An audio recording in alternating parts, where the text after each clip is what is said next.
Woo!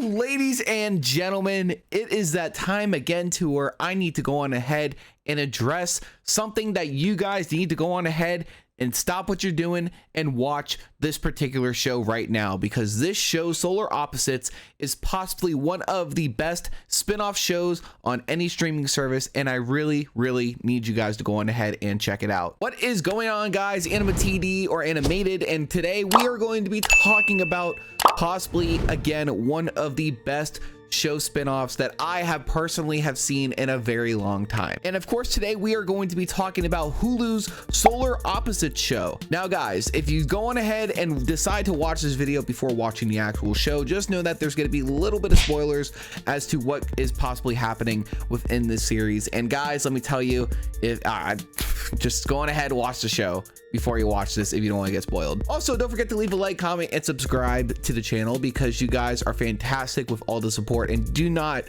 forget to go on ahead and turn on those notifications because we'll be talking about all sorts of stuff on this channel, and I really don't want y'all to miss it. So let's talk about this show. The show Solar Opposites is a family of aliens from a better world must take refuge in the middle America, and they disagree on whether Earth is awful or awesome. The program creators of the show are of course Justin Roiland, who is the most brilliant mind to date because he also created the show Rick and Morty, and of course we also have Mike McCann, who is also part of this as well. Now before we get started, is this in any way similar to Rick and Morty? All I can say is yes and no. Although both of the creators are from the whole Rick and Morty side of things, the fact that this show is a spin-off of this show, interesting to see because you can see many similarities with it. Of course, Justin Roiland goes on ahead and plays one of the main characters like he does in Rick and Morty, but this show has its own unique flavor and taste to it as well. So it's not just like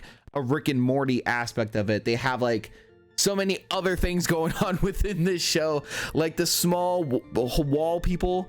I forgot the actual name of it, but that part in particular is pretty cool as well.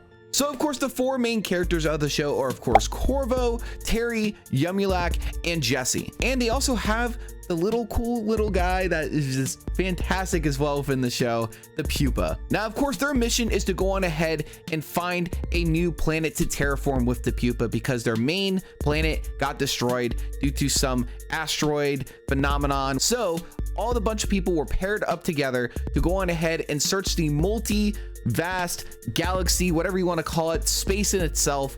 And of course, these four in particular land on Earth, to where when the Pupa fully evolves, it can terraform the Earth into what was the Schlorp planet. And some of the characters actually really do like Earth in itself, while others like Corvo just want to simply go on ahead and wait for the Pupa to terraform and become the mass ruler of Earth in this sense. But still, I really like the context of the show because it just has that flavor of like fun entertainment to where you could sit down and binge watch the show for hours. And granted, both season 1 and season 2, you can basically watch all of those within a day. Like I'm pretty sure season 1 only has 9 or 8 episodes, and I'm pretty sure it's the same for season 2. This show has a lot of like cool like voice actors in it that I really just want to list off a few of them, because a lot of these are actually name brand voice actors for sure. Like we got of course Justin Roiland, who does Rick from Rick and Morty. We also have Carrie Walgren as Miss Frankie, who she is just fantastic, by the way. She has done so many voices on so many movies. I can't even compile a list of all the stuff that she's done, so I'll just post like a picture for reference as to what she's done. We also have Thomas Middleditch. We also have Sheen Giaborn, Mary Mack, Andy Daly, Christina Hendricks. Like so many characters within this show are voiced by possibly some of the most name brand voice actors to ever exist. Like although we could have like in a sense Rob Paulsen show up and probably next season, that would be pretty cool because I like Rob Paulsen is one of those voice actors that I really do appreciate, because the ability to throw your voice and to use it on certain characters and NPCs and stuff like that. Like if we get him next season, Solar Opposites, can you I don't know, get him? That'd be cool. Now I did mention this earlier, but I think my favorite concept about this show is all the people that are living in the wall. Now, while the solar opposites have their Earth universe, there is now a mini compiled universe created by Yumulak from people who have basically insulted him or said something to just offend him, to where he basically shrinks them down and keeps them in the wall, kind of like an ant farm in a sense, if you could go on ahead and picture that. But it's just live people shrunk down, and it's just its own society as a whole. Like, of course, there's monarchs, there's, you know, the economy, and there's I don't know like the best way to describe it without like physically having you guys watch it, but it's its own society to where they all basically have to work together as a community and like survive like the wall. Like, they know like some alien child just shrunk them and put them in the wall, and there's a lot of crazy stuff with that as well. There's many conspiracies, there's just so many like traumatizing factors. Like,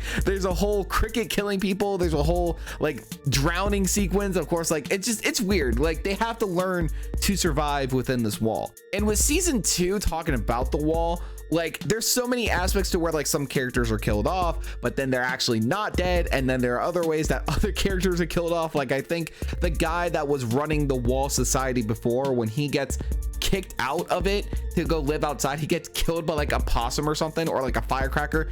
I don't know, but still, it's a really cool concept with a universe and another universe just in the same, like, you know what I mean? I don't know, I thought that that's pretty cool. I think it's my favorite concept throughout the show, in my personal opinion. But no, man, I personally think Solar Opposites is one of those shows to where if people do not have a streaming service and you want to choose a streaming service for a lot of good shows, definitely my top 2 streaming services I think that should be on your streaming list, I guess it should be, is definitely Hulu. I would say Disney Plus for Marvel stuff, but we're not talking about Marvel. We're talking about animated stuff right now, but definitely Hulu and HBO Max, because HBO Max also does have a lot of cool shows on it. Like, right now I'm rewatching Teen Titans, like the original Teen Titans, and I gotta tell you, man, it's so cool to see like new animated shows coming to HBO Max. And then of course there's Hulu, who does their own version of stuff. Like, of course they brought up the reboot of Animaniacs, and Tiny Toons is going on their soon reboot, and it's gonna be great. And definitely those are like, for any animated stuff, I highly recommend HBO Max and Hulu just kills it every time. Now, on my personal scaling level, I always go on ahead and rate shows 1 out of 10, because I'm not just gonna sit there and rate it from like 1 to 23 and like, what? Like, no, I'm not doing that. But for this particular show, Solar Opposites, in my personal opinion as to what I would rate it, I would honestly rate this show as an 8.5 out of 9. While granted, some parts of the show are funny and you can sit there and laugh, while some parts of the show are funny and creative and stuff, there are those points that where it will kind of leave you like, in a sense, lost if you haven't, especially if you haven't like watched the show before and really understood it. But it's just more of a sense like, okay, it's a spin-off from Rick and Morty, where it's its own thing. It's not in the same universe as Rick and Morty, but you know, that whole factor will play in. Maybe at some point they'll probably make like a cameo, which I'm pretty sure they did. I just can't physically remember right now, but still, it's a good show. I personally like it, and I really definitely think that if you guys don't have Hulu, get Hulu, borrow somebody's account, do what you got to do. And this is probably one of those shows where you need to physically go on ahead and give it some love and put in the time to watch. But that is going to be it for my personal overview about the show Solar Opposites. I only made this video because I heard a lot of people talking about how they've never seen it, and so I figured it'd be a cool video to just push out, and I really wanted to do it for a while as well, so it worked out in the end, and hopefully you guys did enjoy. Like I said before, guys, if you guys did enjoy this little mini video review, whatever you want to call it, don't forget to leave a like, comment, and subscribe. Again, your support is greatly appreciated, and hopefully you guys get to see more content coming up soon. We'll definitely be talking about Loki, as well as Falcon and Winter Soldier, and possibly more shows coming out later in the future, and I would love for you guys to go on ahead and check those out. But with that being said and done, you guys, my name is AnimaTD, and I will catch you guys next time.